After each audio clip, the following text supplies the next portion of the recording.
আজকে আমাকে যেতে হলো ছোট মেয়ের স্কুলে। মেয়ে কিন্তু সকাল 7টায় পরীক্ষা দিতে চলে গেছিল। আমি বেরিয়েছিলাম সকাল 10টার সময়। আসলে স্কুলে একটা বিশেষ কাজ ছিল, সেই জন্যই যেতে হয়েছিল।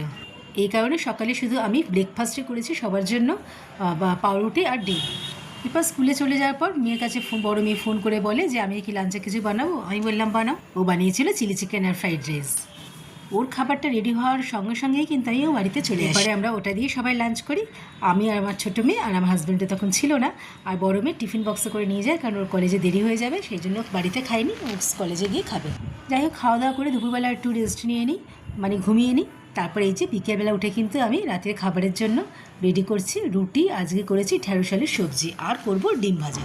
আমি রাতের খাবারটা তাড়াতাড়ি বানিয়ে নিচ্ছি, কারণ আমার একটু কাজ আছে, কারণ আজকে তো ক্লাউড কিচেনটা ওপেন করতে হবে, অনেক কিছু রেডি করে রাখতে হয়, সেই জন্য আমি ডিনারটা আগে তৈরি করে নিচ্ছি।